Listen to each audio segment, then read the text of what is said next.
Imaginem que Cavaleiros do Zodíaco e Naruto se enfrentassem, mas numa trocação franca, mano a mano, tudo isso para decidir por alguns critérios qual é o melhor anime. Fica aí que o papo de hoje é sobre isso. Roda a vinheta.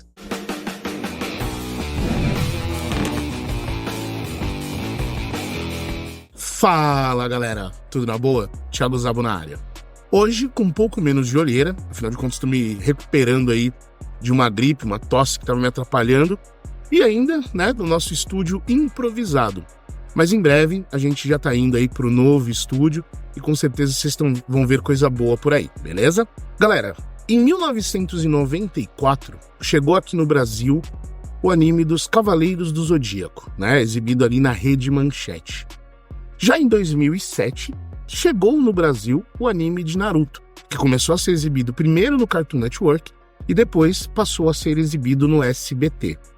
E embora eles tenham chegado ali em épocas diferentes, pessoas que tinham assim amigos ou parentes que moravam em outros lugares do mundo acabaram tendo acesso a essas obras um pouquinho antes. Mas para a maioria de nós, a gente assistiu quando eles chegaram de fato aqui no Brasil.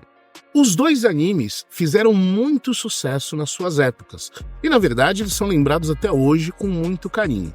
Mas a pergunta é, qual desses animes foi melhor? E eu sei que é uma pergunta difícil de responder, afinal de contas tem muita gente que é fã de Naruto e não curte Cavaleiros, tem muita gente que é fã de Cavaleiros e não curte Naruto, e tem fãs como eu que são fãs dos dois.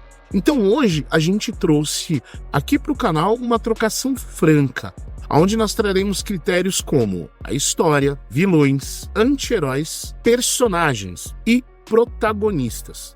Só que antes da gente ir pro vídeo, não se esqueçam de se inscrever no canal e clicar no sininho para receber as notificações. E já que vai se inscrever, dá uma passadinha lá no Instagram e segue a gente, @canal_resenha geek. Lá tem conteúdo novo todos os dias e aqui no canal conteúdo novo toda quarta-feira. E é sério, galera. Galera, eu tô falando do chinês, né? É sério, né, galera? Lá tem conteúdo novo.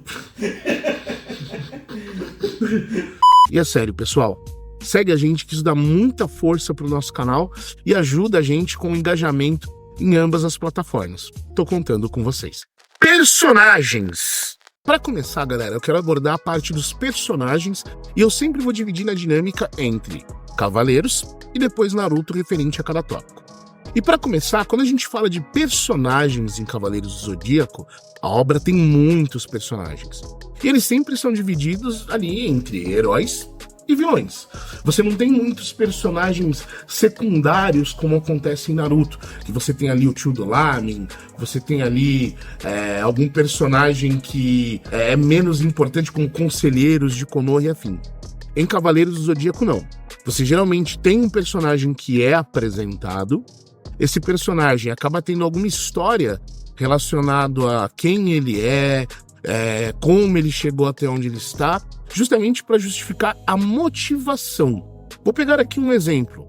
Você tem ali um pouco da história do Jabu de Unicórnio, você tem ali um pouco das histórias dos Cavaleiros de Aço, que são personagens que não são canônicos, e eles sempre mostram um pedacinho da história do personagem, e isso faz com que você entenda quem ele é, de onde ele veio e por que ele faz as coisas como ele faz. Só que a atenção sempre é voltada pro personagem principal.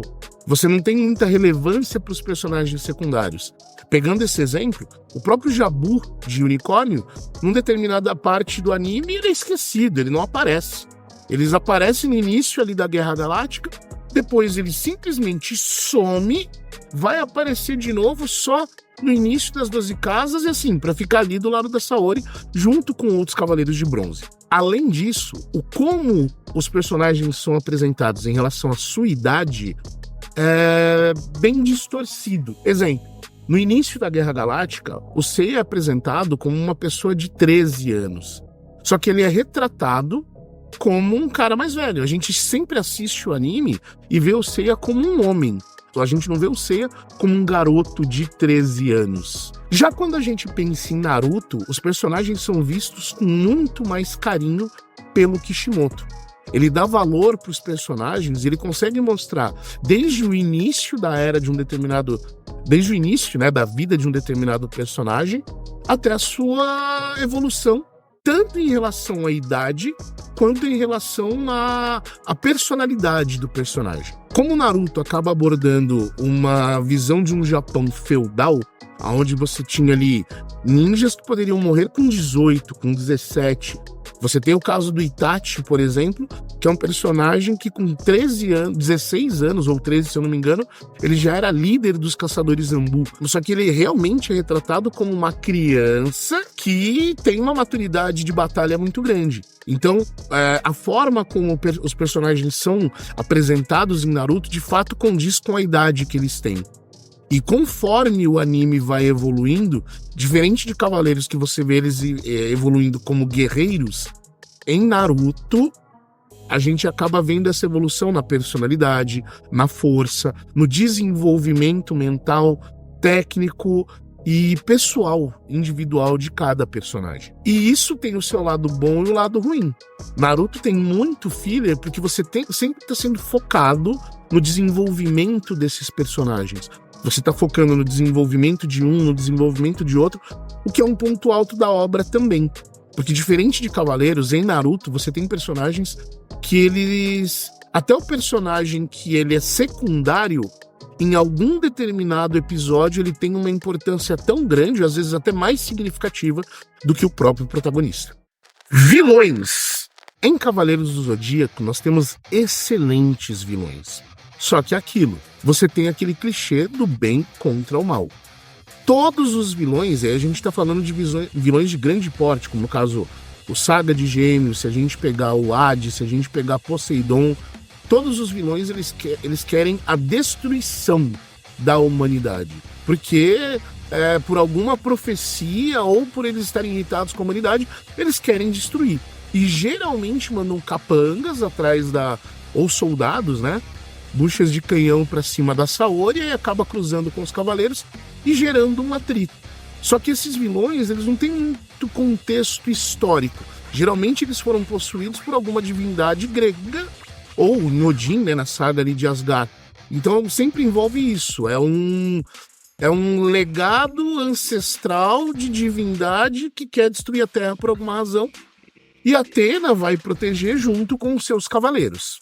Quando a gente pensa em Naruto, os vilões seguem a mesma linha de raciocínio que eu falei pra vocês sobre personagens de uma forma geral.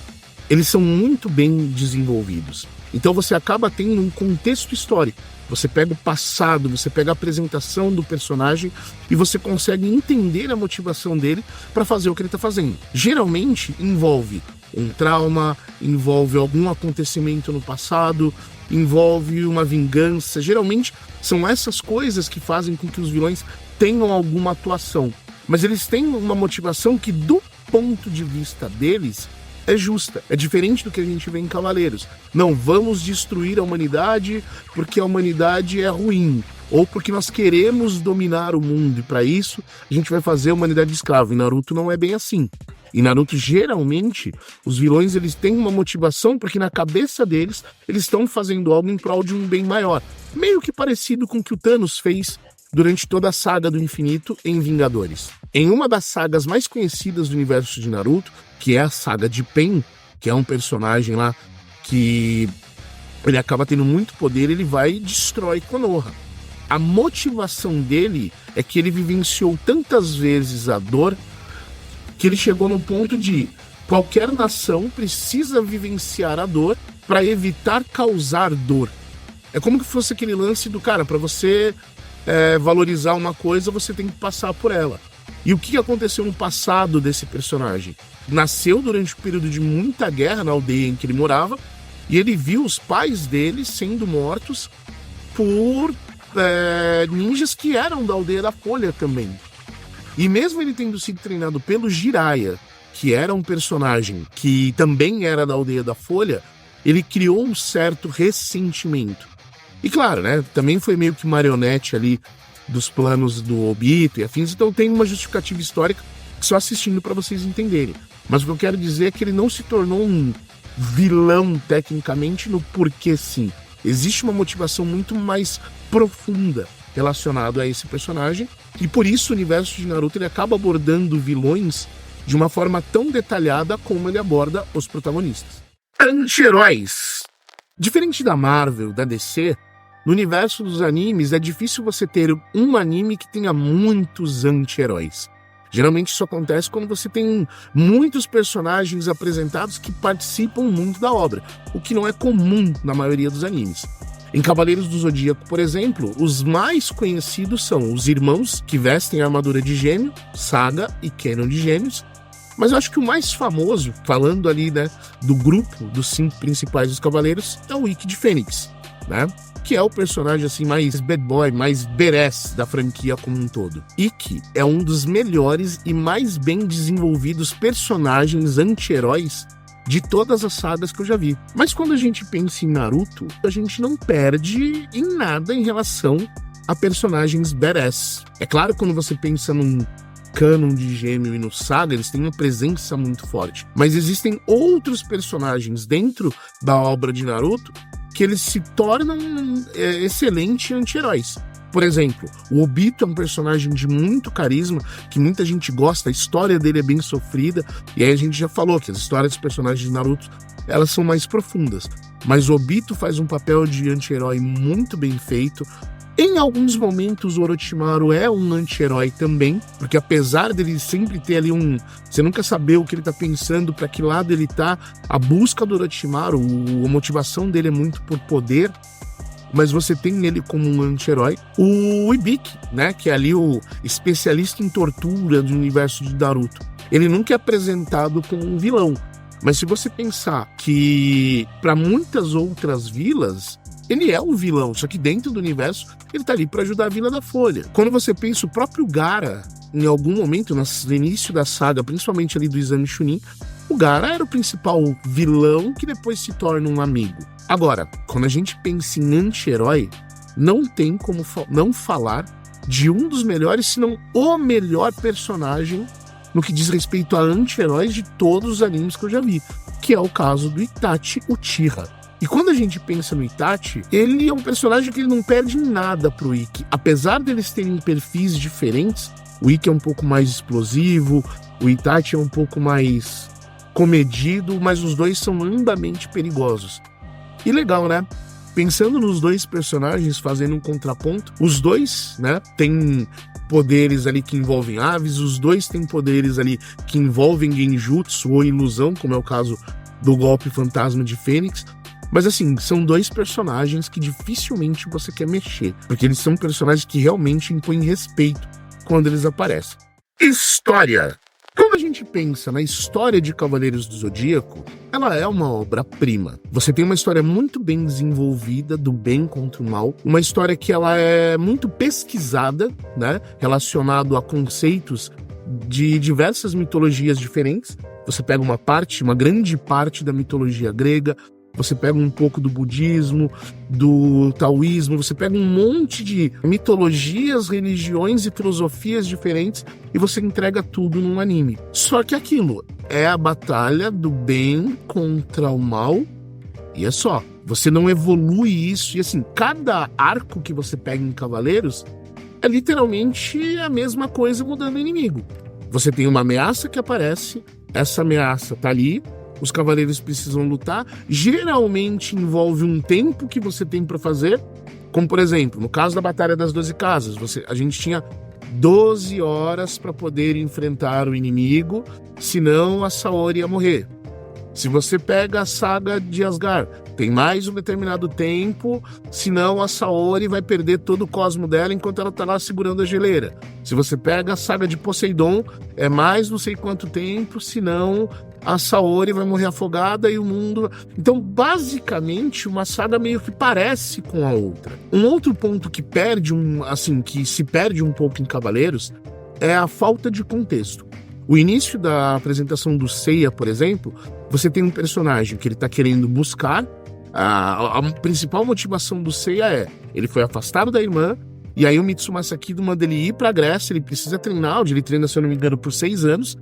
Depois ele volta. A Seika tá perdida, que é a irmã dele, E a Saori vai ajudar ele a encontrar a irmã a partir do momento que ele vencer a Guerra Galáctica. Conforme as lutas, as batalhas, o perigo vai avançando, tem uma hora que essa motivação não é mais tanto uma motivação. O Seiya, assim, tem momentos onde ele lembra da irmã, no momento que ele precisa de força. Ele lembra dos amigos, ele lembra da irmã, ele pega a força da Athena, mas isso não evolui. O Yoga tem uma parte... O Yoga, no caso, ele queria ir lá, retirar a mãe dele do fundo do mar e tudo. E claro que depois que ele tem ali a treta com o Camus na casa de Aquário, o Camus meio que faz a mãe dele ficar perdida pra sempre. Só que depois a motivação é defender a Athena. Eles não têm uma motivação individual de cada um. E quem tem, em muitos momentos da obra, isso fica perdido, isso fica raso. E, claro, dentro da história, conforme eles vão avançando, você sempre vê que eles evoluem nas próprias batalhas. Não tem um momento onde você tenha desenvolvimento do personagem que entra num contexto da história e isso deixa a história cada vez mais empolgante. Então, entre aspas, sim, nós ficamos empolgados quando assistimos Cavaleiros para ver a próxima evolução de poder do personagem. Mas a próxima ameaça vai fazer com que exista um contexto de história que é muito parecido com a batalha anterior. Já em Naruto, a história é contínua. Você vê as coisas acontecendo uma após a outra, só que você vê o desenvolvimento da história.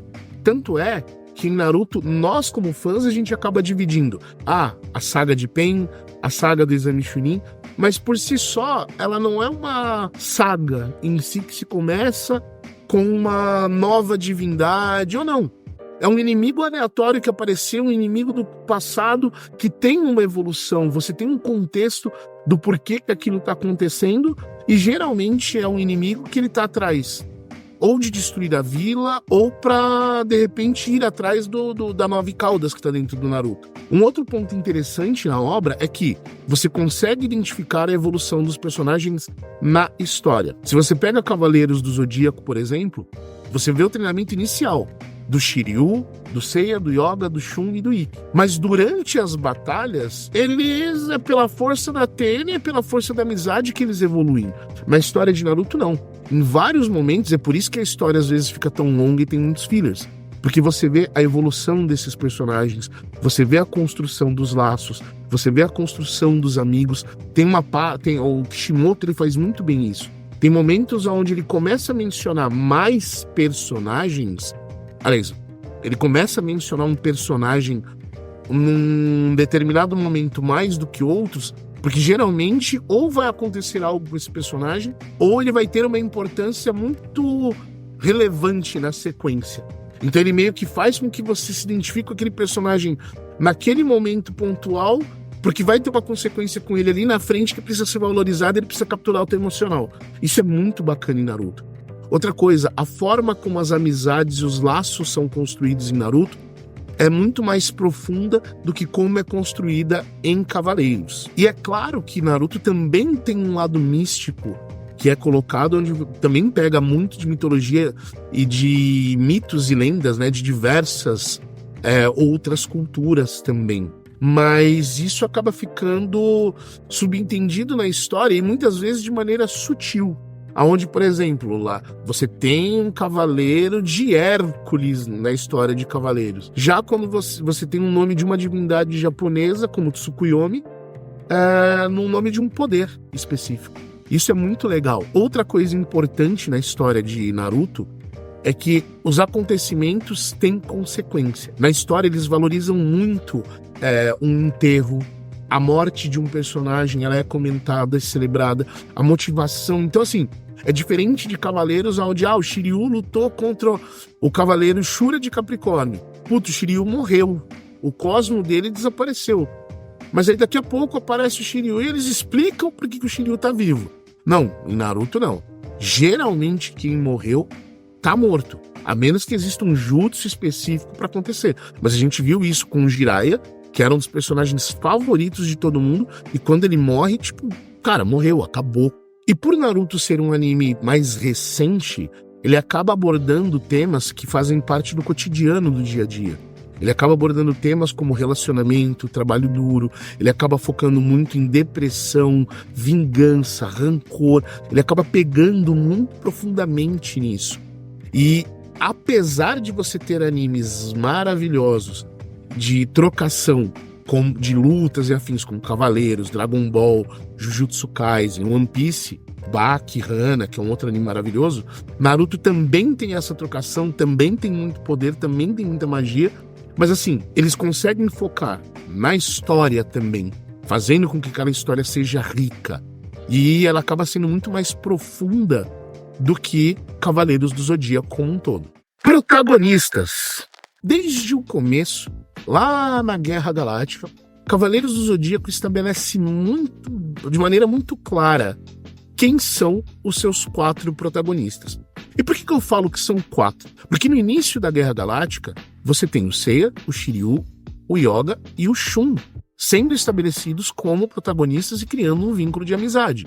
E a primeira ameaça que eles vão enfrentar é o Wicked Fênix, que ali está com um vilão que depois sim ele faz parte do grupo, somando aí os 5 Cavaleiros de Atena, né? E como eu já mencionei, tecnicamente o Seiya é o único dos personagens principais que tem a sua motivação muito bem estabelecida no início, que é ir atrás da sua irmã Seika. Porém, essa motivação ela vai se perdendo com o avançar da obra. Afinal de contas, o foco dele passa a ser: vou salvar Atena, vou proteger o mundo, vou proteger as pessoas, esse mundo que eu... Então acaba virando em torno disso. E aquilo que era o início dele se perde, até ser explicado em uma longa-metragem da obra. Mas tecnicamente, dentro das 3 sagas principais, que são 12 Casas, Asgard e Poseidon, essa motivação do Seiya fica totalmente ofuscada pela proteção da Atena e da humanidade. E quando a gente pensa na interação dos protagonistas, né, a gente não tem ali a gente tem uma amizade que é construída, mas ela é muito mais como se fosse uma amizade daquele soldado que divide o campo de batalha com você. Tem sim uma amizade, vou me sacrificar pelo meu irmão, mas é muito mais num contexto de irmão de guerra. Agora, quando a gente pensa em Naruto, existem 3 personagens principais no início de Naruto, que são eles: a Sakura, o Naruto e o Sasuke. Só que o Kishimoto ele abre para que os personagens secundários também atuem em episódios como personagens principais. E a motivação individual de cada personagem é muito bem estabelecida, falando dos personagens principais. E você tem destaques muito grandes para personagens secundários que estão ali, no mesmo nível dos principais, como é o caso do Kakashi, como é o caso da Tsunade, como é o caso do Shikamaru, como é o caso da Ino. Então você consegue ver a evolução desses personagens como um todo. O próprio Jiraiya tem uma parte que existe uma história que é só do Jiraiya com o Naruto. Tem uma parte onde você vê a evolução do próprio Kakashi como pessoa, entende? Inclusive, algumas sagas de Naruto, alguns pontos de algumas sagas, é dada uma relevância para os personagens secundários muito maior do que para os personagens principais. É como se o Kishimoto ele não tivesse medo em dividir o crédito da hierarquia de cada funcionário e a importância dele numa determinada saga ou um determinado episódio. Já em Cavaleiros, ela é dividida apenas entre os 5. E de vez em quando ali, quando acontece alguma coisa, pelo espírito ou pela energia de outros personagens, mas não pelos seus feitos como um todo. Outra coisa que é pouco explorada em Cavaleiros é a evolução da personalidade dos personagens principais. O Seiya, por exemplo. Você pega um Seiya com 13 anos de idade no início da Guerra Galáctica, e quando você vê a personalidade do Seiya, até em Cavaleiros do Zodíaco Ômega, ele é o mesmo Seiya. Entende? Ele continua sendo brincalhão, ele continua sendo extremamente poderoso e ele continua sendo o cara que sempre supera os seus limites. Ponto. O cerne do Seiya tá ali, é o mesmo. Mas a obra não dá espaço para você evoluir personalidade. Já quando você pensa em Naruto, o Naruto que começa a obra, ele é completamente do Naruto que termina o final do Shippuden se casando com a Hinata. Você consegue ver nitidamente uma evolução da personalidade do Naruto. A mesma coisa, você consegue ver uma diferença da personalidade da Sakura, que começa o anime, para Sakura que se despede do Sasuke no final do Shippuden. Você consegue ver uma diferença. Até quando você olha pro anime Boruto, você consegue ver que os personagens, a essência deles é a mesma, mas, assim, a minha essência é a mesma, mas eu não tenho as mesmas atitudes, eu estou maduro. É literalmente como você vê Você consegue trazer isso pra vida real. Putz, o meu amigo de infância que estudou comigo, hoje ele está diferente. Ele pensa diferente. Ele pode sim ter o cerne dele, ter a essência da pessoa tá ali. Mas você vê nitidamente uma evolução de atitude, de postura, de pensamento e até mesmo na tomada de decisões. Então Naruto acaba enriquecendo muito isso em seus personagens, principalmente nos protagonistas. Aí agora vem a pergunta, qual é o melhor anime? Primeiramente, gente, eu quero deixar claro pra vocês que foi um privilégio ter acompanhado esses dois animes. Tanto Cavaleiros do Zodíaco, que eu assisti quando eu tinha 9, 10 anos de idade, como o Naruto, né? Que eu comecei a assistir por conta do meu filho, por conta da minha filha, pra estar ali na mesma linguagem que eles. E vou ser sincero com vocês, mesmo o Naruto tendo iniciado ali em 2007, eu comecei a acompanhar a obra em 2018, que eu comecei do Naruto clássico e eu só terminei o Shippuden em 2020. Mas eu vou ser franco com vocês, na nossa opinião aqui no Resenha, as duas obras são incríveis, mas Naruto é um anime mais completo. A história é muito mais rica, muito mais profunda, os personagens são muito melhor desenvolvidos, o contexto dos acontecimentos são muito melhor roteirizados. E, para nós, né, isso faz com que o anime seja muito mais completo. Porém, isso não quer dizer que Cavaleiros do Zodíaco não tem o seu valor. Afinal de contas, é o que eu sempre digo, Cavaleiros do Zodíaco sempre vai ser o meu anime da infância. Ambas as obras é um privilégio poder assisti-las. E a gente trouxe isso hoje como uma batalha mais por uma questão de brincadeira e, claro, para reforçar também a nossa opinião. Mas se você prefere Cavaleiros, cara, tô contigo, a obra também é maravilhosa. Mas e você? Qual que é o teu anime preferido? Concorda com a nossa opinião? É mais time Naruto? É mais time Cavaleiros? Ou você gosta dos dois igualmente? Tem algum desse anime que vocês não gostam? Deixa aí no comentário. E se você chegou até aqui, não esquece de deixar o like e também deixar um comentário pra gente. Isso ajuda muito no engajamento do algoritmo. E claro, e se você tem um amigo que é fã de Naruto e fã de Cavaleiros, para fortalecer a resenha, compartilha com ele também. Isso ajuda o nosso conteúdo a chegar para mais pessoas. Eu vou ficando por aqui, mas eu vejo vocês em um próximo vídeo. Valeu, galera! Fui!